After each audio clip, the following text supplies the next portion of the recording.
حضرت عباس کی شہادت کے بعد جب خیام کی طرف امام حسین خالی مشق اور لہو میں ڈوبا علم لے کے آ رہے تھے، بچے دور سے اپنے چچا عباس کا انتظار کر رہے تھے۔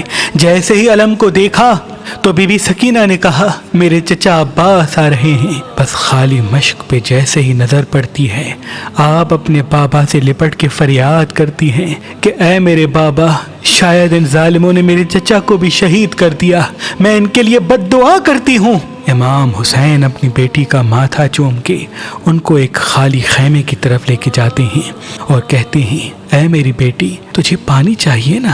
آپ زمین پہ ہاتھ رکھ کے جیسے ہی ہٹاتے ہیں تو وہاں سے پانی ابلنا شروع کرتا ہے۔ بی بی سکینہ نے جیسے ہی پانی کو دیکھا تو وہ خوش ہونے لگی۔ امام حسین نے فرمایا اے میری بیٹی، خیام سے باہر کی طرف نگاہ کر۔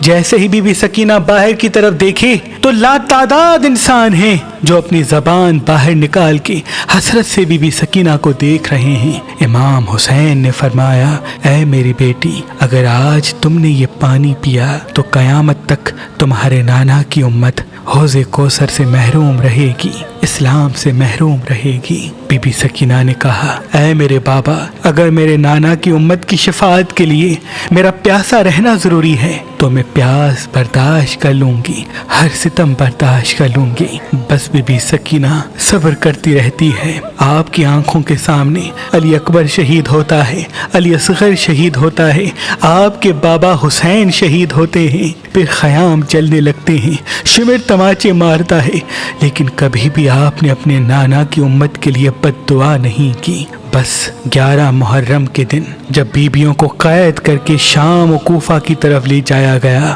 تو رستے میں بی بی سکینہ کی یہی کوشش تھی کہ آپ کے بھائی سجاد جو زنجیروں میں جکڑے ہوئے ہیں، دھوپ کی وجہ سے ان کی زنجیریں گرم ہو جاتی ہیں، آپ بار بار سپاہیوں سے کہتی کہ مجھے تھوڑا پانی دے دو تاکہ میں اپنے بھائی سجاد کی زنجیروں پہ بہا دوں کہ وہ کچھ دیر کے لیے ٹھنڈی ہو جائیں۔ بس بی بی سکینہ ننگے پاؤں تمام بیبیوں کے ساتھ رسیوں میں قید ہو کے لوگوں کے پتھر کھا کے شام کی دربار میں پہنچتی ہیں۔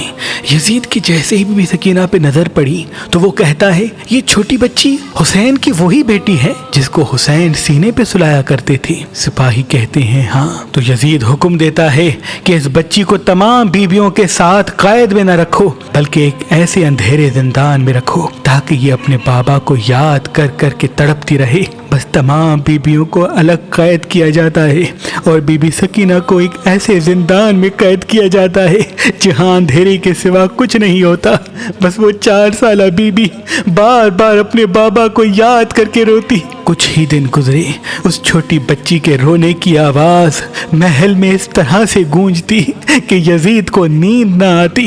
تو یزید یہ کہتا ہے کہ امام حسین کا کٹا ہوا سر اس بچی کے پاس بھجوا دو، جب یہ کٹا ہوا سر دیکھے گی تو خود چپ ہو جائے گی۔ بس امام حسین کا سر جیسے ہی بی بی سکینہ کے پاس زندان میں پہنچتا ہے، آپ اپنے بابا کے سر کو دیکھ کے اس سے لپٹ جاتی ہیں اور زار و قطار رو کے کہتی ہیں اے میرے بابا، میں قدم قدم پہ سختیاں سہتی رہی، پتھر کھاتی رہی، لیکن کبھی بھی میں نے اپنے نانا کی امت کے لیے بد دعا نہیں کی۔ امام حسین کی آنکھیں کھلتی ہیں اور آپ فرماتے ہیں اے میری بیٹی سکینہ، اب سو جاؤ، میں تمہیں اپنے ساتھ لینے آیا ہوں۔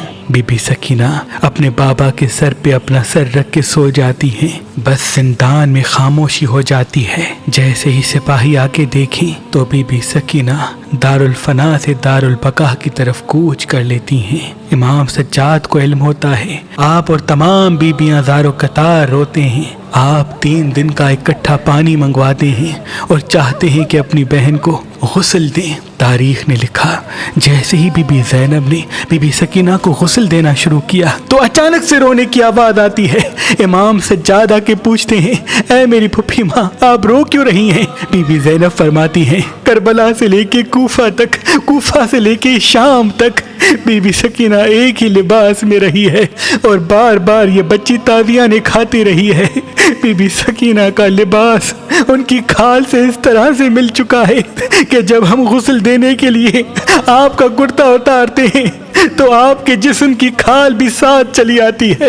اے میرے بیٹے سجاد، بتا اب بی بی سکینہ کو غسل کیسے دیں؟ امام سجاد فرماتے ہیں میری بہن سکینہ کو اسی پھٹے ہوئے کرتے کے ساتھ تدفین کرتے ہیں۔ یہ میری چھوٹی بہن اسی حال میں قیامت کے دن اپنے نانا رسول اللہ سے ملے گی۔